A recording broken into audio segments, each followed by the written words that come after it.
leen rek ba jubu wala nga xool nu ngeen def rek nga delloo ko papam ak yaayam léegi nag jël sa jabar nag dóor ko ba patal bët bi moom loolu moom yoon da koy aaye xaw ma foo mënti ne daal waaye xam naa ni procureur mu ngi lay wér waaw procureur mu ngi lay wér tappate leen live bi parce que image bi c'est un peu choquant waajee nekk nii mooy jëkkër jee nekk nii alaaji asa ngi nii mooy jëkkëru Bousso waaw moo def nii bëtu xale bi Bousso ngi nii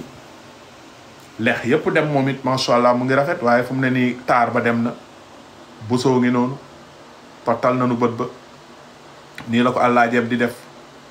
xale bu tubaabe lañ ko jox waaye àllaaji aas bi daal kurpañ na doom jëde waaw kurpañ na ko kii mooy jëkkëru Bousso ngi nii moo kurpañ Bousso kon loolu dinañ si ñëwaat deuxième partie bi ñu xool lan moo xew Bousso daal di expliquer yaay Bousso daal di expliquer bu ko defee sénégalais xam lu xew waaye ak lépp lu mënti xew nag sama waa jile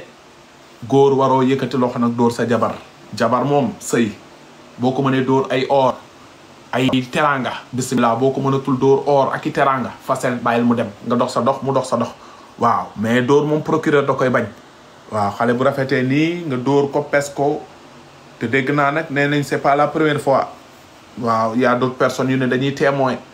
waaw loolu moom du dëgg du yoon waaw jabar moom toppatool boo demee nag ba jabar dëgër bopp wax ko ay waajuram bu waajur yi mënul dara nag nga dox mu dox jàmm na ñooy nga wuti keneen mu wuti keneen waaw jàpp jabar nag dóor ko ba mu def nii moom loolu du dëgg di yoon loolu deuxième partie bi la dinañ ci ñëwaat insha allahu rabbihi donc ngeen tappate live bi rek balaa may commencé ti sénégalais di jóge fale naan Kaliphone lu xew Kaliphone arrièreatal ak Kaliphone récapit ak mënuma wax ju bëri ji dama sonn tappate leen live bi ngeen pap nekkul daf ko dóor kese nekkul dafa sàcc xaalisam kese nekkul daf ko violé kese nekkul daf ko tàqale ak famille ay xaalisam kese le comble dans tout ça c'est que Lago risque la prison parce que oui déjà le 24 juin passé sa meilleure amie elle m'a DM elle m'a raconté l'histoire du début à la fin Lago dafa yoroon natt bi maanaam cat ba cat xaalis bi yëpp son mari la bouffé ba pare bàyyi ko bor yoo xam ne noonu mënoo comprendre genre bon natt bi lépp dem na léegi ñi bokkoo ci natt bi dañu bëgg a porter plainte xale bu jigéen bi vous comprenez. On dirait que l'histoire de Dieynaba est en train de se répéter avec une légère différence. Comment on était impuissante face à sa condamnation. J'espère qu'on ne sera pas aussi impuissante dans cette affaire. On veut juste que le gars soit retrouvé na fay xaalisu jàmbur bi nañ ko tëj kaso pour violence physique violence sexuelle violence morale abus de confiance waru sax génn kii même 20 ans de prison c'est petit pour lui warutul génn man je sais pas si on doit commencer des cours de karaté comment on doit faire pour se protéger parce que le seul erreur que la petite a commise c'était de vouloir un foyer stable un bon mari des enfants maanaam le rêve yi bi ñu am ñun jigéen maanaam sëy bu neex sëy bu normal am si ay doom jëkkër bu la bëgg dàqantee ka fooree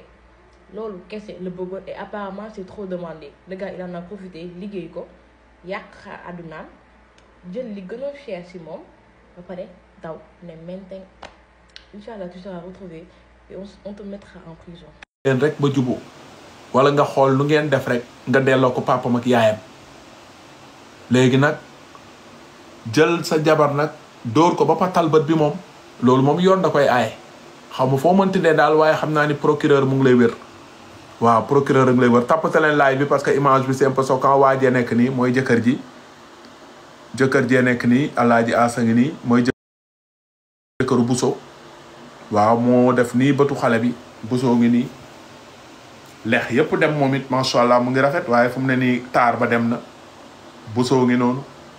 patal nanu bët ba nii la ko àllaajeeb di def xale bu tubaabe lañ ko jox waaye àllaaji aas bi daal kurpañ na doom jëde waaw kurpañ na ko kii mooy jëkkëru Bousso ngi nii moo kurpañ Bousso kon loolu dinañ si ñëwaat deuxième partie bi ñu xool lan moo xew Bousso daal di expliquer yaay Bousso daal di expliquer bu ko defee sénégalais xam lu xew waaye ak lépp lu mënti xew nag sama waa jile góor waroo yëkkati loxo nag dóor sa jabar moom sëy boo ko mënee dóor ay or ay teranga bismillah boo ko mënatul dóor or ak i teranga fasel bàyyil mu dem nga dox sa dox mu dox sa dox waaw mais dóor moom procureur da koy bañ waaw xale bu rafetee nii nga dóor ko pes ko te dégg naa nag nee nañ c'est pas la première fois waaw y a d'autres personnes yu ne dañuy témoin waaw loolu moom du dëgg du yoon waaw jabar moom toppatool boo demee nag ba jabar dëgër bopp wax ko ay waajuram bu waajur yi mënul dara nag nga dox mu dox jàmm ne ñooy nga wuti keneen mu wuti keneen waaw jàpp jabar nag dóor ko ba mu def nii moom loolu du dëgg di yoon loolu deuxième partie bi la dinañ ci ñëwaat insha allahu rabbihi donc ngeen tappate live bi rek balaa may commencé ti sénégalais yi di jóge fale naan Kaliphone lu xew